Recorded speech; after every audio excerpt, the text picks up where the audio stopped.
সর্বস্বই শ্রী ঠাকুর অনুকূলচন্দ্র, তার সম্বন্ধে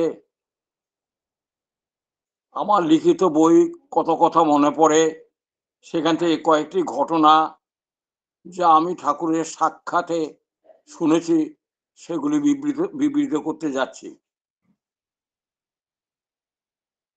প্রথমে আমি শুরু করছি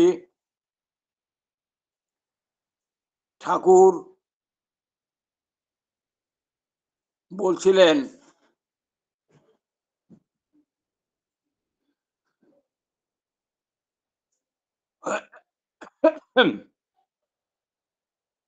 1962-63 সালে ঠাকুর পার্লারে বসেছিলেন। সেই সময় ঠাকুর দু একটি ঘটনার কথা বলেছিলেন। ঠাকুর বলছিলেন, আমার জীবনে 5টি অলৌকিকত্বের ঘটনা আছে। 5টি অলৌকিকত্ব অর্থাৎ অলৌকিক ঘটনা, যেগুলি মানে কারণ পাওয়া যায় না, যেগুলি রহস্যজনক, এমন ঘটনার কথা তিনি 21শে মার্চ 1963 সালে ঠাকুর পার্লারে বসে আছেন। অনেক মৌতাদ জমে গেছে, তাকে ঘিরে অনেক বিশিষ্ট লোক বসে আছেন। ঠাকুর তামাক খাচ্ছেন, তিনি যেন আজ ভীষণ আনন্দিত। তিনি দাদাদের দিকে চেয়ে বলতে লাগলেন, আমার জীবনের 5টি ঘটনা আছে যেগুলির কারণ আমি নিজেই জানি না।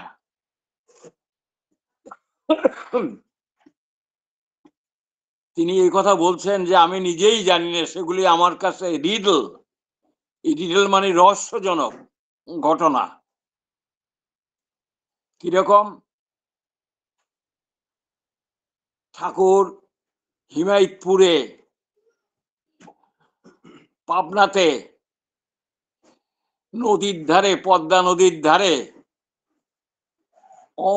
একদিন অমাবস্যার দিনে পদ্মা নদীর ধারে গিয়ে বসেছেন। খুব অন্ধকার, চারদিকে গিটগিটে। আর হিমায়তপুর আশ্রমে একজন মহিলা এসেছিলেন, তার নাম হচ্ছে হরিদাসী। হরিদাসী দেখতে খুব সুন্দর, তার যৌবন, স্বাস্থ্য ভালো। তিনি আশ্রমে এসছেন। ঠাকুর বলছিলেন, তোমরা কেউ তাকে ডিস্টার্ব করো না, তার মতো তাকে থাকতে দাও। হরিদাসী ঠাকুরের প্রতি আকৃষ্ট হয়। ঠাকুর যখন পদ্মার পাড়ে রাত্রিবেলায় গিয়ে বসছিলেন, এদিকে একটু বাতাসও বইছিল সেদিন, ঝড়ের মতো। হরিদাসী ঠাকুর দেখছেন, চলে এসো, চলে এসো, চলে এসো। ঠাকুর ওইখানে বসে আছেন। হরিদাসী সব কাছে গিয়ে বসলেন। ঠাকুর মনে মনে ভয় পেলেন যে হরিদাসী ওকে জাপটে ধরে কিনা। ঠাকুর তখন চিৎকার করে বলতে লাগলেন, নারায়ণ পরাবেদা, নারায়ণ পরাক্ষরা, নারায়ণ পরাবেদা, নারায়ণ পরাক্ষরা। এই বলে ঠাকুর চিৎকার দিতে লাগলেন আর নাচতে লাগলেন। আর ঠাকুরের দেখতে পেলেন সমস্ত আকাশ জুড়ে যেন আলোর ছটা বেরোচ্ছে। ঠাকুর চিৎকার করে বলতে লাগলেন, নারায়ণ পরাবেদা, নারায়ণ পরাক্ষরা। চারিদিক আলোয় ভরে গেছে, সে আলো অনেক দূর পর্যন্ত চলে গেছে, সব ওভারফ্লোডেড উইথ লাইট হয়ে গেছে। আলো অন্তত 15-20 মিনিট পর্যন্ত থাকলো। একটা পিপিলিকা পর্যন্ত দেখা যায় সেই আলোতে। কিন্তু সেদিন ছিল অমাবস্যা। ঠাকুর বলছেন এই আলো আলো যে কোত্থেকে কেমন করে বেরোলো আমি জানি না, এইটা আমার কাছে একটা রিডল হয়ে আছে। পরদিন সকালবেলা আশ্রমে দেখা গেল যে সেই যে হরিদাসী, যে ওই সময় রাত্রিবেলা ঠাকুরের কাছে গিয়েছিলেন পদ্মার পাড়ে ঠাকুরকে ধরবার জন্য, এন্টারেজ করার জন্য, সে হরিদাসী আশ্রম ছেড়ে চলে গেছেন, তার আর পাত্রই পাওয়া গেল না। ঠাকুর বলছেন ওই আলোটা যে কেন বেরোইলো, কি জন্য বেরোইলো সেটা আমি জানি না, একটা পিপিলিকাকে পর্যন্ত দেখা যায়। তখন আমাদের মধ্যে আমাদের সেক্রেটারি জ্ঞানদা ঠাকুরকে জিজ্ঞাসা করলেন হরিদাসী কি করলো? হরিদাসী পরদিন সকালে উঠেই নাকি চলে গেছেন। তারপর জ্ঞানদা জিজ্ঞাসা করছেন কিরকম আলো দেখলেন আপনি তখন সেদিন রাত্রিবেলায় পদ্মার পাড়ে অমাবস্যার দিনে? ঠাকুর বললেন গোলাপি রঙের আলো। অনেকক্ষণ, প্রায় আধা কিলোমিটার জুড়ে ওই আলোটা ছিল, চারিদিক দীপ্ত হয়ে উঠল, খুব স্নিগ্ধ আলো। দুর্গানা সান্যালদা বলে ঠাকুরের এক বাল্যবন্ধু ছিল, তিনি দেখেছেন, অন্যান্য আরো অনেকে দেখেছেন। ঠাকুর বলছেন এই যে দৃশ্যটা, এই যে আলোটা আমি দেখলাম রাত্রিবেলায় অমাবস্যার দিনে অন্ধকারে পদ্মার পাড়ে, আধ মাইল ব্যাপী ব্যক্ত হয়েছিল গোলাপি রঙের স্নিগ্ধ আলো, এইটা আমার কাছে একটা মিরাকল। দ্বিতীয় কথা, ঠাকুর আরো দিন বলেছিলেন আমি যখন বিজয় ভট্টাচার্য, বিরাজ ভট্টাচার্য দা শ্রী ছোটদার শ্বশুর খুব সম্ভব, হ্যাঁ, তার বাড়িতে একদিন ছিলেন ঠাকুর, সেই বিরাজদার বাড়িতে ওইরকম আলো দেখলেন, একটা ডে লাইটের মতো। সেদিন ঠাকুরের নিয়ত সেবিকা সরোজিনী মা, আমাদের অরুণ জোয়ারদারদার মা,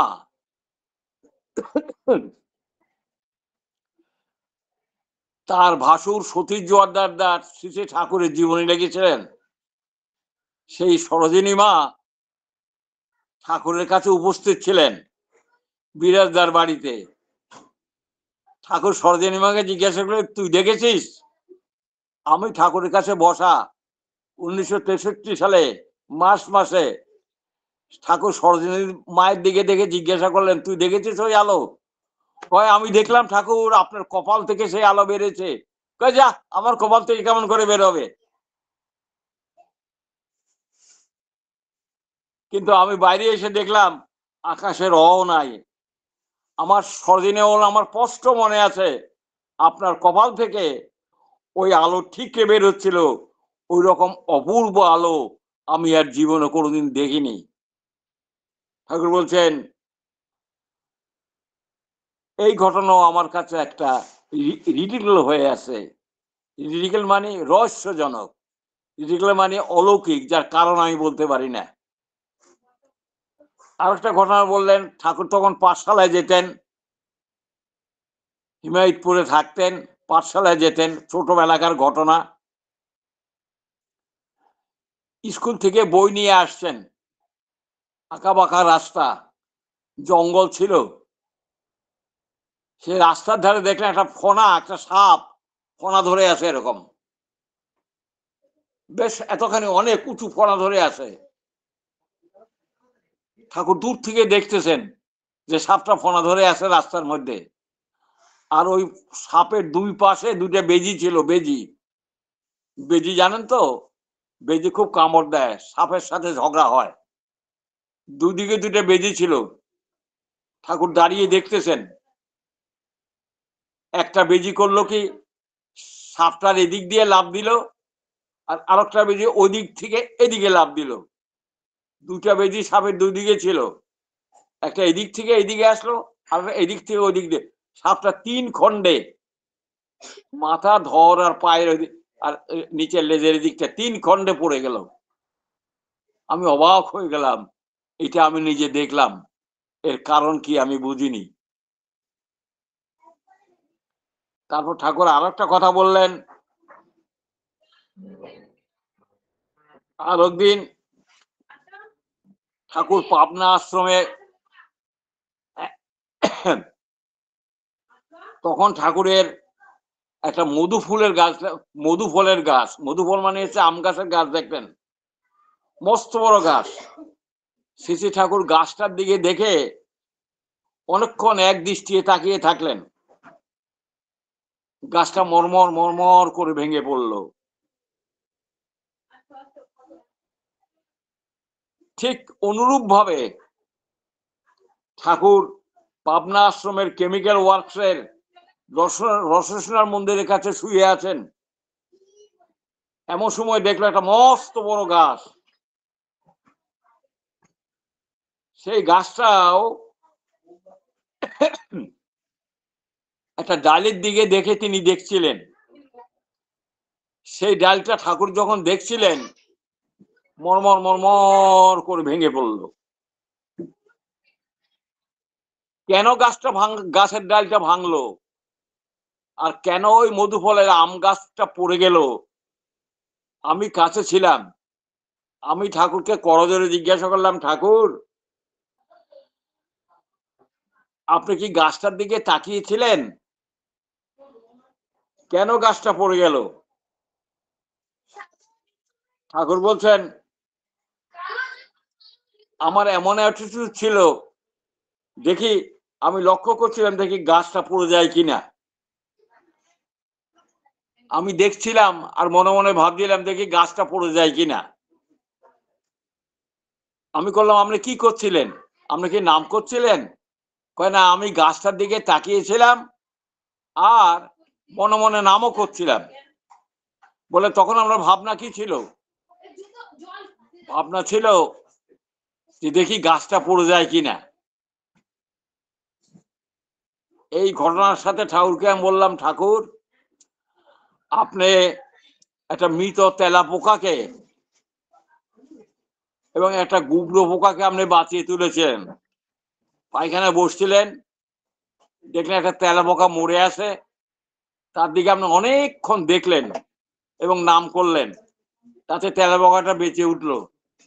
হ্যাঁ, প্রায় 45 মিনিট ধরে আমি ওই তেলা পোকাটার দিকে নাম করছিলাম, দেখলাম তেলা পোকাটা আস্তে উপর হয়েছিল, সোজা হয়ে হেঁটে চলে গেল। আর একটা গুবড়ে পোকা, তার অর্ধেকটা নাই, সে নড়ে চড়ে উঠলো, তার দিকেও দেখে নাম করছিলাম, কিন্তু তার অর্ধেকটা শরীরে নাই বলে সে আর বাঁচত না। তখন আমি বললাম, আপনার কি ইন্টেনশন ছিল? ঠাকুর বললাম, আমার ইন্টেনশন ছিল দেখি গুবড়ে পোকাটা বেঁচে উঠে কিনা, ওই ভাব নিয়ে তাদের দিকে গেজিং করছিলাম এবং নাম করছিলাম।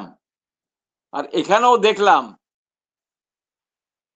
পাবনা তো এখানে হিমায়তপুরেও দেখলাম, দেখি গাছটা পড়ে যায় কিনা এবং ডালটা ভেঙে যায় কিনা। শ্রী ঠাকুরের চোখ মুখ যেন উদ্দীপ্ত হয়ে উঠলো। তিনি সুখাসনে বসে আছেন পার্লারে, উপস্থিত ভক্তদের হৃদয়ে একটা যেন শিহরণ জেগে উঠল। তারপর সেটিকে আরো আরো আরো বলেছ,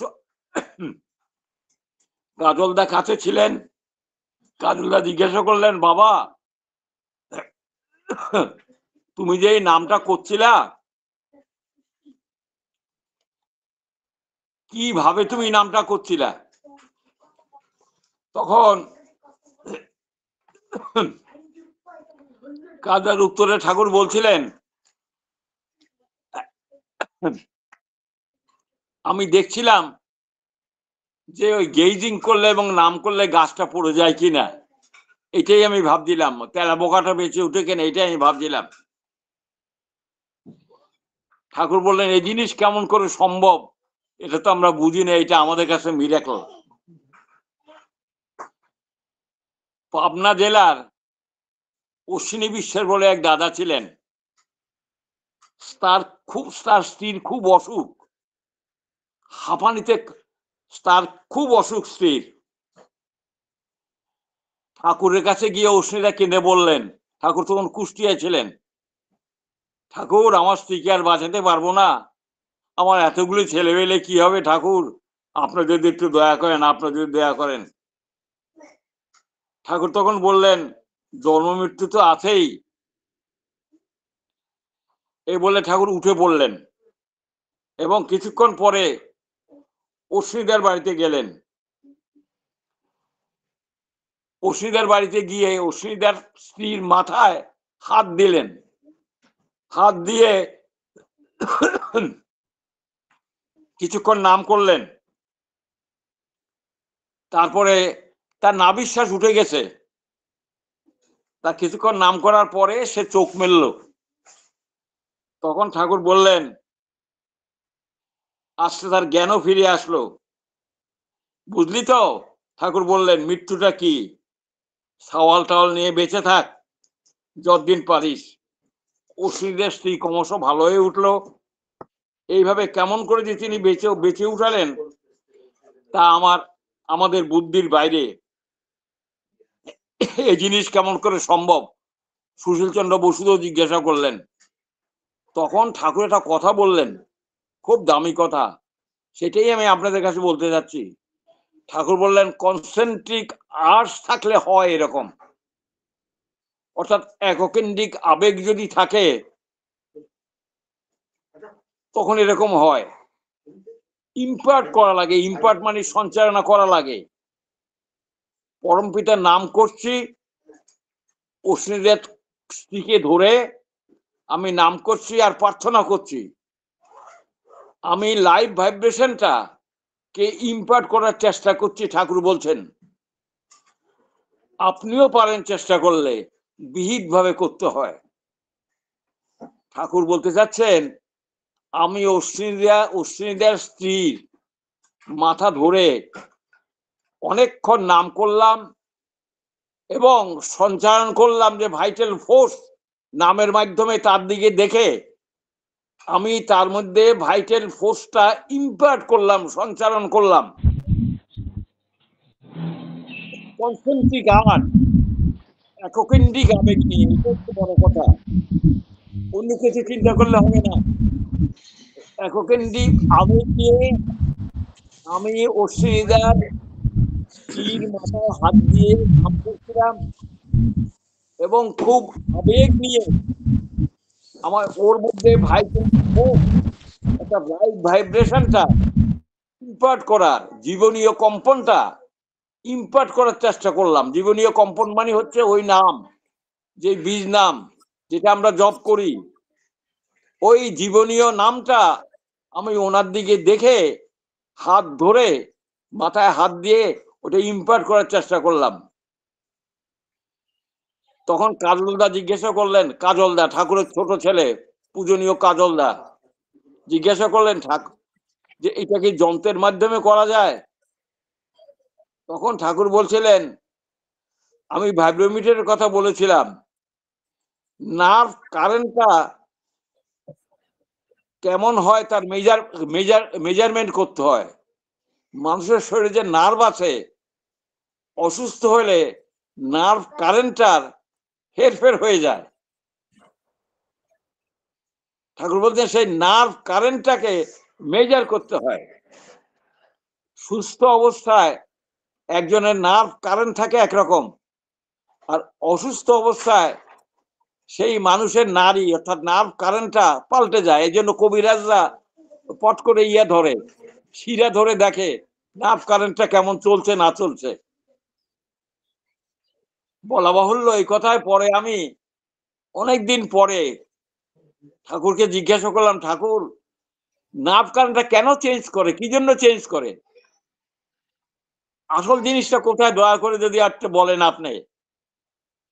তখন ঠাকুর একটা কথা বলেছিলেন, আমার এখনো মনে আছে। ভাইব্রেটর যন্ত্রের মূল কারণ যেটা, ঠাকুর বললেন ইলেকট্রনিক থ্রবিংটা হেরফের করে যায়। ওরে বাবা, ইলেকট্রনিক থ্রবিং আবার কি? ইলেকট্রনিক থ্রবিংটা, ইলেকট্রনটা প্রোটনের চারদিকে এরকম করে ঘুরে, এটা রাদারফোর্ড আবিষ্কার করেছে বিজ্ঞানী। মানুষ যখন অসুস্থ হয় তার ইলেকট্রনিক থ্রবিংটা চেঞ্জ করে, এর ফলে তার নার্ভ কারেন্টটাও চেঞ্জ করে। মানুষ অসুস্থ হয়ে যায়, কলেরা হইলে একরকম হয়, ক্যান্সার হইলে একরকম হয়, সর্দি কাশি হইলে একরকম হয়, জ্বর হলে একরকম হয়। ঠাকুর বলছেন সেই নার্ভ কারেন্টটাকে, নর্মাল নার্ভ কারেন্টটা কি জানতে হবে, আর নর্মাল ইলেকট্রনিক থ্রবিংটা কি সেটা জানতে হবে। আর ওই জানার জন্যেই আমি তোমাদের কাছে ভার্বোমিটার যন্ত্রের আবিষ্কারের কথা বললাম। এটা হয়ই, হয়ই, হয়ই। ঠাকুর ৩ সত্য দিয়ে গেলেন এবং বললেন আমাদের কাছে, কি বললেন? বললেন যে তোমরা চেষ্টা করো, তোমরা চেষ্টা করো, আর আমাকে জিজ্ঞাসা করো, আমাকে জিজ্ঞাসা করো।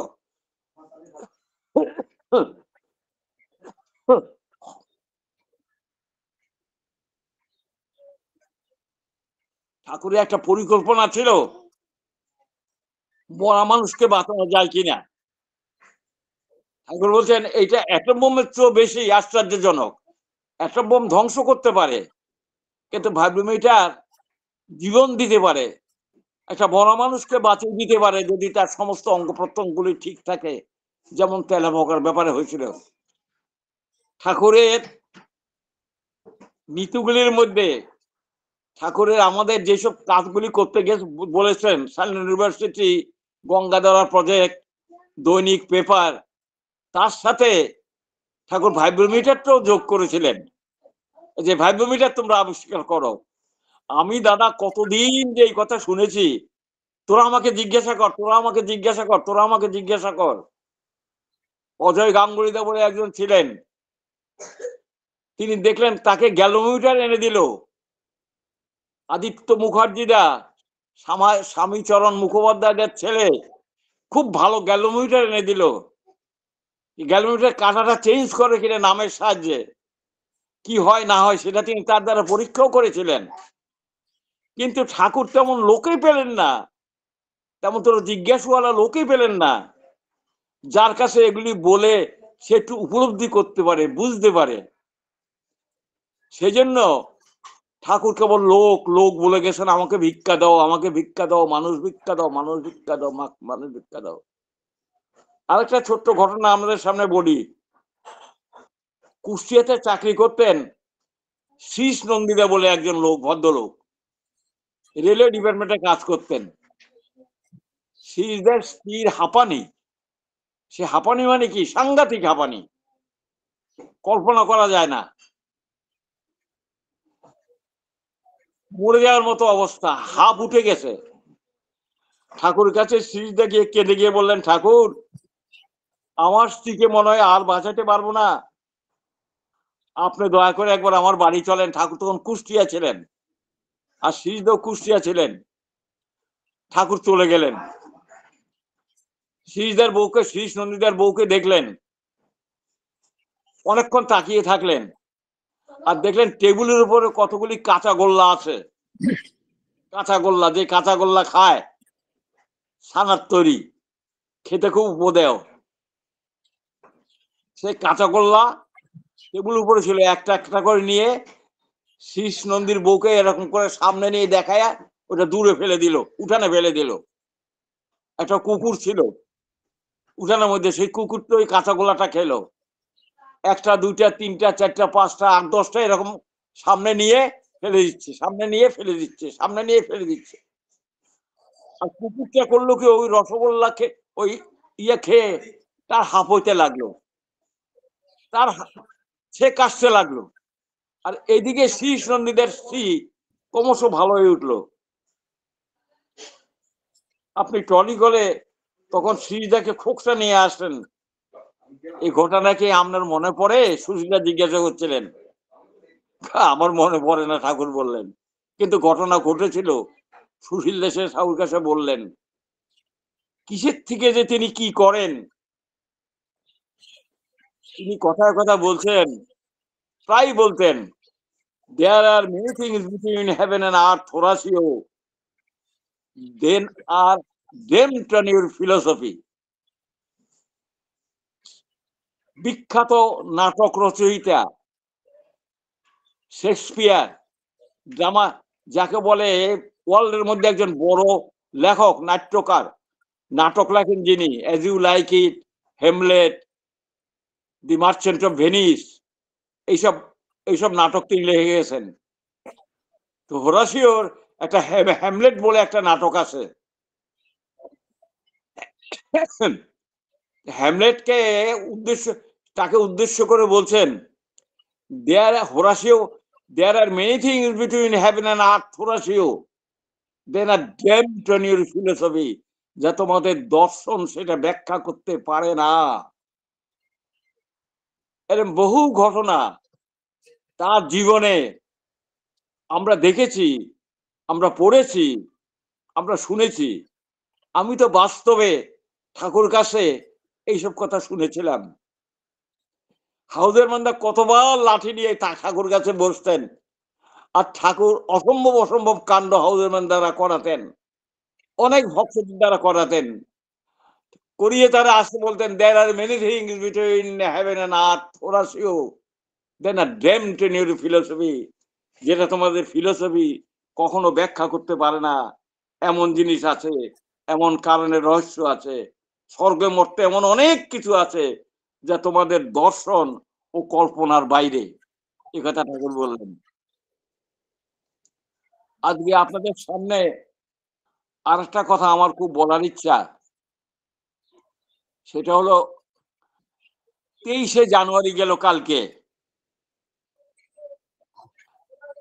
আমার ইচ্ছা ছিল এলগিন রোডে নেতাজির ভবনটা দেখে আসি। সেখানে আজকে সেই ভবনটা এলগিন রোডে নেতাজি ভবন যাকে বলি, সেটা ওপেন, সকলেই সেটা দেখতে পারে। সকালবেলা আমি, আমার স্ত্রী, নাতি এবং ছেলেদের নিয়ে কলকাতায় এলগিন রোডে চলে গেলাম। সাথে আমার এক বন্ধু তরুণ বিশ্বাস বলে নাম, যিনি নেতাজি পরিবারের সাথে খুব যুক্ত। তাকে ফোন করেছিলাম, না তরুণদা, আপনি যদি পারেন চলে আসেন, আমি আর যাচ্ছি ওইখানে। যদি কিছু বলার স্কোপ হয় ঠাকুর সম্বন্ধে আমি বলবো, কারণ নেতাজি ঠাকুরের কাছে গিয়েছিলেন 1939-এ, নেতাজি ঠাকুরের কাছে গিয়েছিলেন এবং পাবনাতে বিরাট মিটিং ছিল, মিটিং এর পরে তিনি গিয়েছিলেন। তাকে অনেকে যেতে না করেছিলেন, কিন্তু নেতাজির মাতা প্রভাবতী দেবী এবং নেতাজির বাবা জানকীনাথ বসু, যিনি কটকের গভর্নমেন্ট পিরিয়ড ছিলেন, তারা দুজনেই শ্রী শ্রী ঠাকুর অনুকূল চন্দ্রের দীক্ষিত। আমি নেতাজি সম্বন্ধে সদ্য সুশীল চন্দ্র বসুদা, সৎসঙ্গের প্রথম সেক্রেটারি, পরে তিনি ভাইস প্রেসিডেন্টও হয়েছিলেন সৎসঙ্গের, সুশীলদের কাছ থেকে অনেক গল্প শুনেছি নেতাজি সম্বন্ধে, নেতাজির মায়ের সম্বন্ধে, নেতাজির বাবার সম্বন্ধে। সুশীলদাকে নেতাজির মা খুব শ্রদ্ধা করতেন। সুশীলদা প্রায় এলগিন রোডে যেতেন, নেতাজির মায়ের সাথে দেখা করতেন। কথায় কথায় সুশীলদা বলেছিলেন আমার কাছে, আমি শুনেছি, নেতাজি তার মায়ের কাছে রাত্রিবেলায় ঘুমিয়ে থাকতেন। ছোট ছেলে ছিল, বয়স তখন খুব বেশি ছিল না, ইয়ং হয়। তো মার কাছ থেকে রাত্রিবেলায় উঠে গিয়ে সে বিছনা, সুখো বিছনা, সুন্দর বিছনা, নরম বিছনা থেকে উঠে গিয়ে তিনি ছাদে চলে গেলেন গভীর রাত্রিরে। ছাদে গিয়ে একটা ইট মাথায় দিয়ে ছাদের উপরে শুয়ে থাকলেন। নেতাজির মা খুঁজতেছে, নেতাজি কোথায় গেল, কোথায় গেল, তো আমার পাশে ছিল, আমার পাশে ছিল, দেখে নাই। তারপর কি করলেন, তিনি উঠে আস্তে আস্তে এদিক ওদিক খুঁজে ছাদে গেলেন। ছাদের মধ্যে গিয়ে দেখেন নেতাজি একটা ইট মাথায় করে সে ছাদের উপরে শুয়ে আছেন। কিরে, তুই এখানে শুয়ে আছিস কেন? মা, তোমার নরম বিছনায় শুয়ে আমার শরীরটা খুব নরম হয়ে যাচ্ছে। দেশের স্বাধীনতা আনতে গেলে অনেক কষ্ট করতে হবে, অনেক স্থানে খালি জায়গায় শুতে হবে, আমি একটু অভ্যাস করছি, দেখি পারছি কিনা। মা তো অবাক হয়ে গেলেন। এই ঘটনাটা বাইদি ভাই, আমি কালকে যখন গেছিলাম এবিপি আনন্দের রেডিওর এই টিভির লোকেরা গিয়েছিলেন, তারা আমার কাছ থেকে এটা নোট করে নিলেন এবং অনেক লোক সেখানে আরো উপস্থিত ছিল। তারপর নেতাজি রিসার্চ ব্যুরোতে বড় মিটিং হচ্ছিল। সুগত বসু অনেকক্ষণ বক্তৃতা করছিলেন এবং নেতাজি কেমন করে গেলেন, কোথায় গেলেন না গেলেন, সিঙ্গাপুরে কেমন করে ভারতীয় এই স্বাধীনতার যে তোরণ যাকে বলে সেটা তুলেছিল, এইসব জিনিস দেখাচ্ছিল ছবিতে এবং উনি বক্তৃতা দিয়ে যাচ্ছিলেন। বিশিষ্ট লোক কলকাতার অনেক। আমি নেতাজির এই মাতৃভক্তির ঘটনাটা আমি ভাবছি বলে আসি, এবং আমি বলেছিলাম ওই টিভি আলাদের কাছে যে নেতাজি 1922 সালে উৎকলে গিয়েছিলেন, পুরীতে গিয়েছিলেন শ্রী শ্রী ঠাকুরকে, ঠাকুর পরিবারের সকলকে নিয়ে, এবং ওখানে তিনি প্রায় 1.5 মাস ছিলেন। সমস্ত খরচাদি জানকীনাথ বসু করেছিলেন এবং উড়িষ্যাতে এখনো উৎকল দিবস বলে আগমনী দিবস ঠাকুরের, উৎকল দিবস শ্রী শ্রী ঠাকুর অনুকূল চন্দ্রের আগমনী দিবস উৎকল দিবস হিসেবে সেটা এখনো পালিত হয়। সারা উড়িষ্যার লোকজন আনন্দে বিভ্রল, কেননা ওই দিন ঠাকুর অনুকূল চন্দ্র পুরীতে গিয়েছিলেন এবং পুরীতে জানকীনাথের পিতা পিতৃদেব স্বনামধন্য হরনাথ বসু তার বাড়িতে গিয়ে হরনাথ লজে গিয়ে উঠেন। এই কথাটা আমি জানি, তরুণদও জানেন, তরুণ বিশ্বাস আমার সাথে ছিলেন। নেতাজির যে গাড়িটা ছিল ওয়ান্ডারফুল, যাতে করে শিশির বোস তাকে নিয়ে গিয়েছিলেন গোমতে রাত্রিবেলায়, তার প্রি প্ল্যান ছিল কেমন করে নেবেন না নেবেন। সেই গাড়ির সামনে দাঁড়িয়ে আমি এই কথাগুলি বলেছিলাম যারা আসছিল ক্যামেরা নিয়ে তাদের ওইখানে। এই কথা আমার বলার, জানি না ওখানে দেয় কি না দেয়, ওটা আমার কথা না।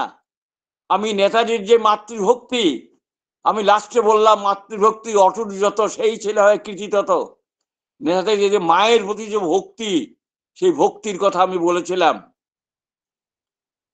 পরবর্তী সময়ে এসে আবার দেখি আমার ছেলেরা আমার কাছ থেকে ইউটিউবে কিছু নিল ঘটনা 1939-এ যখন নেতাজি ঠাকুরের সাথে দেখা করতে যান পাবনাতে।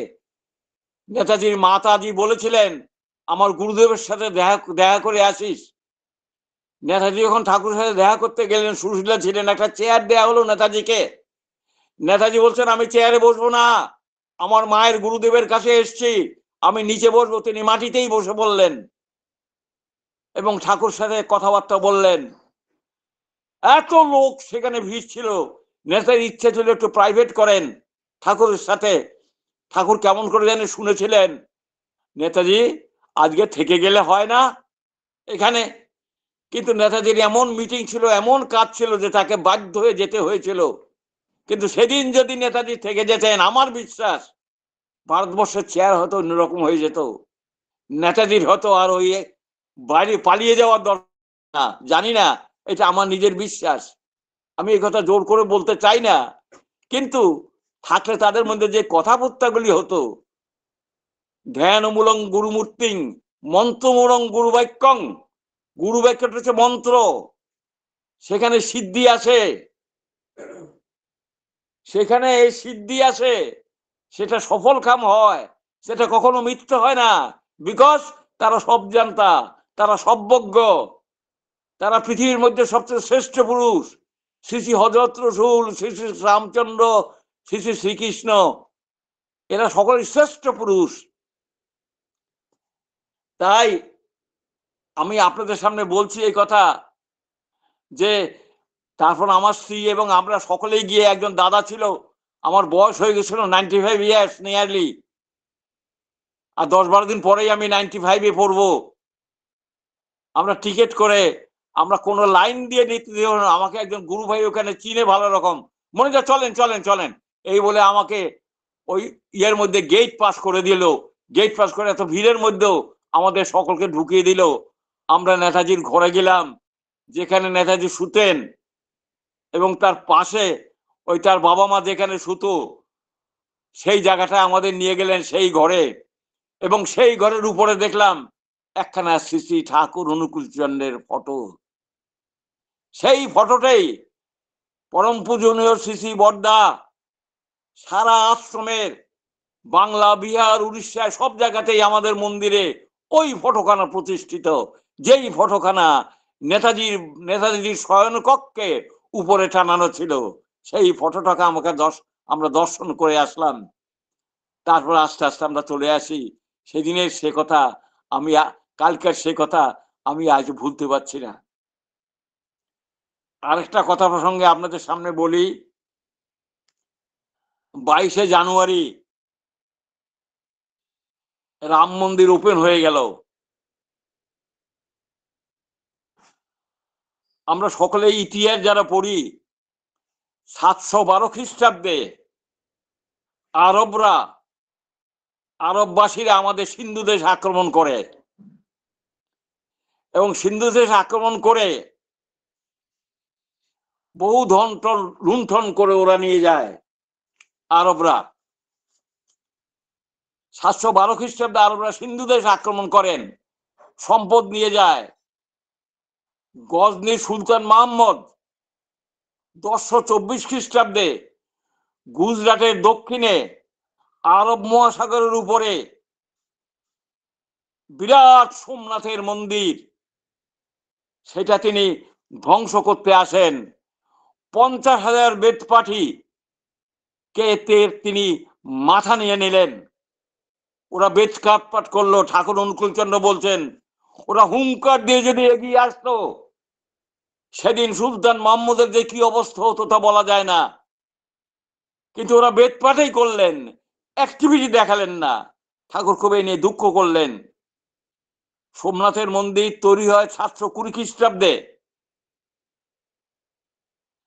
তারপর 1921 সালে সর্দার বল্লভভাই প্যাটেল সেটা আবার সংস্কার করেন। এনিহাউ, আমরা এও জানি সুলতান মাহমুদের ভাগিনা সালার, তার নাম হচ্ছে সালার, তিনি অনেক লক্ষ লক্ষ সৈন্য নিয়ে রাম মন্দির আক্রমণ করতে আসেন। 7 দিন ধরে যুদ্ধ হয় লবকুশের বংশধরের সাথে। প্রায় 1.5 লক্ষ পদাতিক সৈন্য নিয়ে রামচন্দ্রের পুত্র লবকুশের বংশধরের সাথে, তার বংশধর হচ্ছে সহেলদেব, বহু পুরুষ পরে, তার সাথে যুদ্ধ হয় ঘাগরা নদীর কূলে। 7 দিন ধরে যুদ্ধ হয়। সেই যুদ্ধে সুলতান মাহমুদের সুলতান মাহমুদের শালা যাকে বলে, তিনি কি করলেন, তার মৃত্যু হয় সুহেল দেবের হাতে, পরাজিত নিহত হন।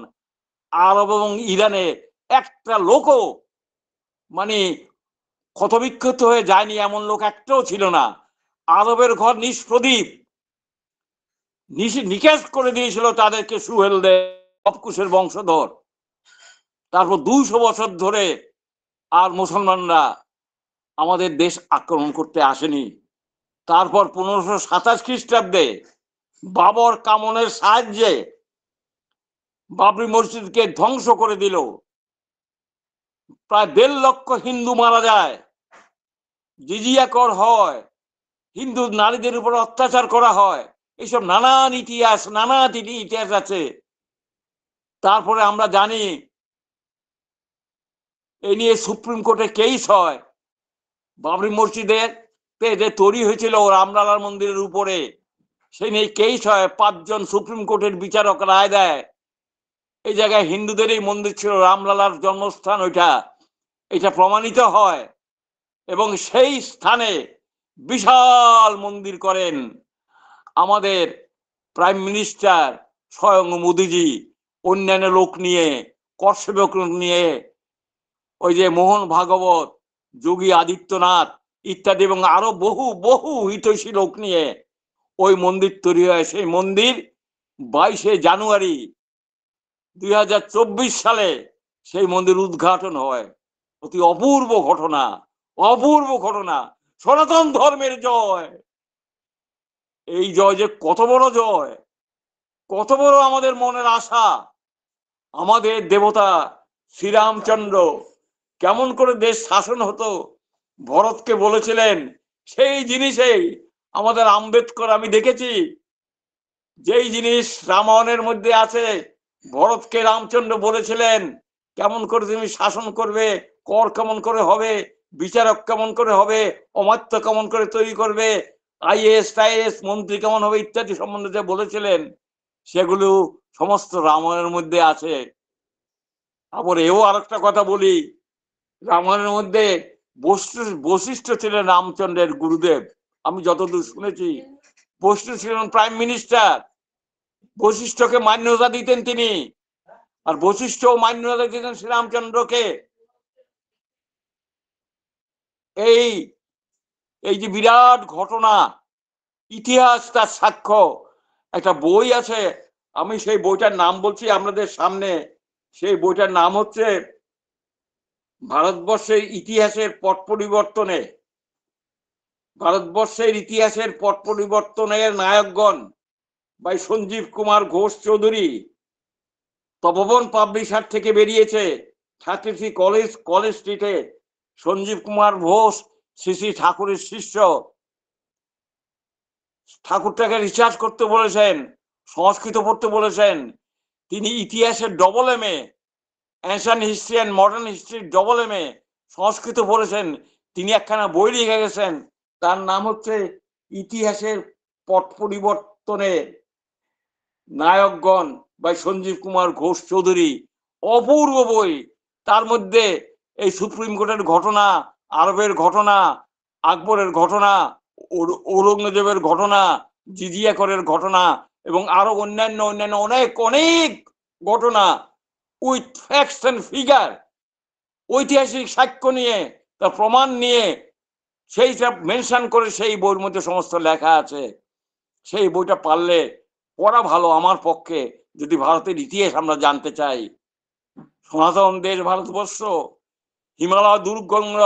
আমি একদিন রবীন রায় দা, আসামের বিখ্যাত কর্মী, শ্রী শ্রী বর্দার প্রিয় প্রিয় লোক,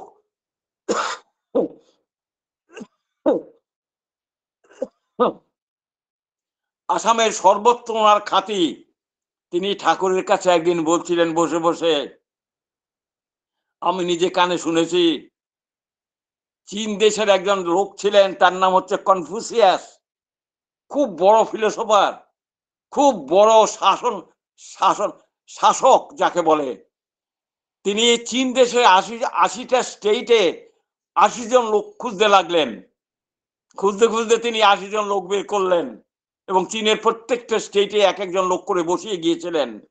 সেই কনফুসিয়াস বলেছিলেন, রবীন্দ্র ঠাকুর কাছে বললেন, ওই যে দুর্লঙ্গ হিমালয় পর্বতের অপর দিকে যেই দেশটা আছে, অর্থাৎ রাজস্থান ভারতবর্ষ যে দেশটা আছে, তোমরা কখনো সেই দেশ আক্রমণ করো না।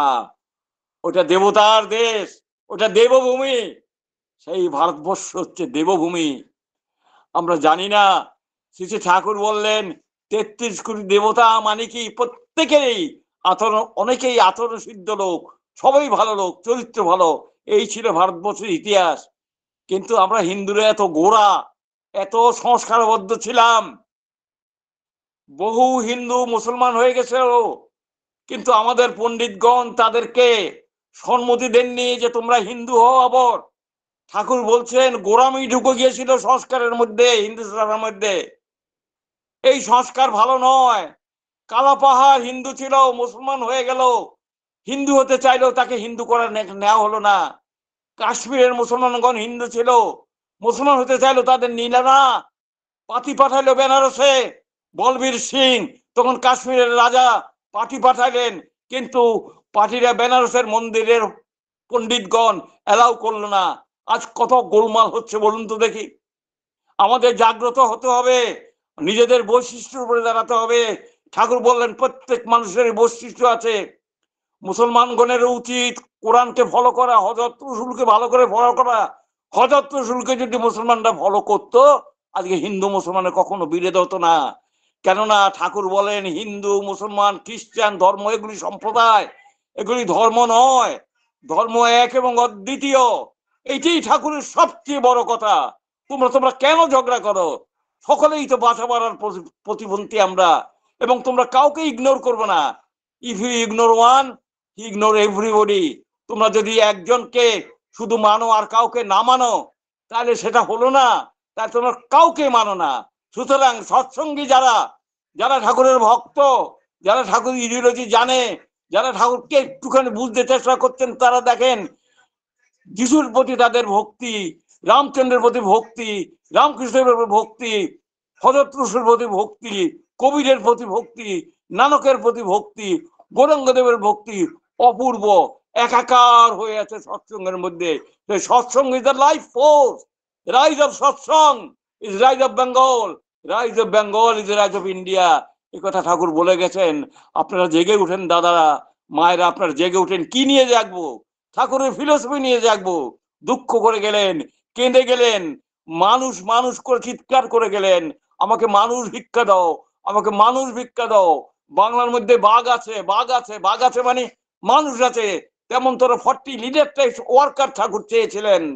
তিনি স্পেনে, আমেরিকাতে, রাশিয়াতে, আফ্রিকাতে, বিভিন্ন দেশে দেশে ওই 2জন করে লোক পাঠাবেন, তারা এরকম ভাষা জানবেন। Celebrate type is the best, এ কথা ঠাকুর 1946-এ বলে গেছেন। এটা তার বইয়ের মধ্যে আছে, ঠাকুরের বইয়ের মধ্যে সব কথাগুলি লিখিত আছে।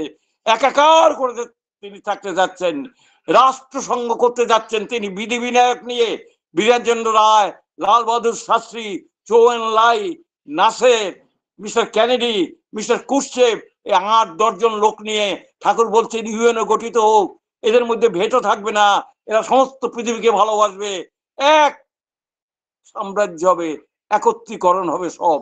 এই ছিল ঠাকুরের ইচ্ছা। সেই ঠাকুর আপনারা আমার সকলের গুরুদেব, সেই ঠাকুর আমাদের মধ্যে বলে গেছেন। আমরা মোদিজিকে জানতে, আমরা পৌঁছাতে পারিনি ওই পর্যন্ত। শ্রী শ্রী ঠাকুরই যে রামচন্দ্র হয়ে আসছিলেন, বহু ঘটনা ঠাকুরের বই আছে, পুরুষ বলে নাম, তার মধ্যে রামচন্দ্র সম্বন্ধে কত কথা লেখা আছে। আমরা নিজে কানে শুনেছি, নিজে কানে শুনেছি। ঠাকুরের কাছে মাঝে মাঝে তিনি বলে ফেলতেন, আমি যখন রামচন্দ্র ছিলাম, আমি যখন যীশু খ্রিস্ট ছিলাম, আমি যখন হযরত রসুল ছিলাম, আমি যখন চৈতন্যদেব ছিলাম, আমি যখন রামকৃষ্ণদেব ছিলাম, কি কি করতেন মাঝে মাঝে বলে ফেলতেন। আবার সুশীলা জিজ্ঞাসা করতেন, আমরা কি মনে পড়ে যাচ্ছে, আমরা কি মনে পড়ে যাচ্ছে? ঠাকুর মাথা নেড়ে হা করলেন, তারপর নিজের সম্বিতে ফিরে আসলেন, তামাক খেতেন। এই হলো আমার দেবতা, এই হলো আদর্শ পুরুষ, যিনি সর্বজ্ঞ। সেই দেবতার আমরা শিষ্য, সেই দেবতা আমরা মানি, সেই দেবতার আদেশ আমরা গ্রহণ করে চলি। ইষ্ট আদেশ, ইষ্ট প্রাণ হওয়া, ইষ্টানুগত চলনে চলা, এই চলার মধ্যে এই চলার কোনো বিরাম নাই। অনন্ত শান্তি, অনন্ত সুখ, যে যত বাধা বিপদ আসুক না কেন, হনুমানের মতো সবকিছু সেগুলি জয় করা যায়। হনুমান কেমন করেছিল শুধু রামচন্দ্রের জন্য, এসছিল মন্ত্রী হয়ে বলে, এসছিল ভালো বউ পাবে বলে, কিন্তু রামচন্দ্রকে ভালোবেসে তার সমস্ত বাসনা কামনা চলে গেল। রামকে তৃপ্ত করা, রামচন্দ্রকে খুশি করা, এই ছিল হনুমানের ব্রত।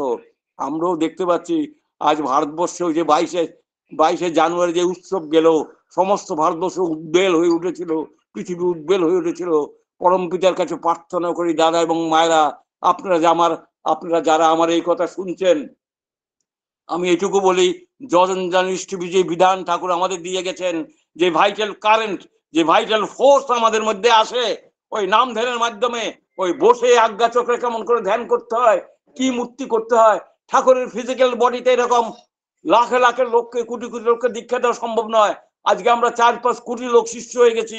ঠাকুর ঋত্বিক সংঘ তৈরি করে গেছেন, তিনি অথরিটি দিয়ে গেছেন, পাঞ্জা দিয়ে গেছেন, মানে হুকুম করে গেছেন, তোমরা আমাদের দীক্ষা দিবে, আমার দীক্ষা দিবা, আমাকেই ধ্যান করতে, আমাকে উপাসনা করতে তোমরা বলে গেছেন। পৃথিবীর মধ্যে একজনই মাত্র মানুষ আছেন যিনি বলতে পারেন আমাকে পূজা করো, আমাকে স্মরণ করো, আমাকে নিয়ে চলো, মনমনা ভব মদ্ভক্ত মজ্জাজিমাং নমস্কুরু। সেই শ্রী ঠাকুরকে, সেই দেবতাকে, যজন মূর্ত প্রতীক, সেই সদাচার সম্পন্ন স্বস্তি পালন করার নির্দেশ আমাদের দিয়ে গেছেন। সেই ইষ্ট দেবতা ভালোবাসা, ভালোবাসার মূর্ত প্রতীক। মানুষকে ভালোবাসো, নেইবারকে ভালোবাসো, আশেপাশে পারিপার্শ্বিক ভালোবাসো। তোমার ভিতরে ভালোবাসা জাগ্রত হোক, যত নাম ধ্যান করা যাবে ততই দেখবেন আপনার ভিতরে ঈশ্বরত্ব, ঠাকুরত্ব জাগ্রত হয়ে উঠছে। আপনারা ভালো থাকুন, সকলকে ভালো রাখুন। আরো আমাদের বর্তমান যিনি আছেন, তিনি আমাদের নিয়ে আরো ইষ্টপ্রাণ হয়ে ওঠেন, আমাদেরও আরো ইষ্টপ্রাণ করে তোলেন, এই প্রার্থনা করি। দাদা এবং মায়েরা, আসুন আমরা একসঙ্গে চলি, নূতন ভারত, নূতন ভারত আমরা আবার গড়ে তুলি। জয় গুরু, রাধা স্বামী, রাধা স্বামী, রাধা স্বামী। জয় গুরু দাদা, প্রণাম জানাই। জয় গুরু, প্রণাম নিবেন।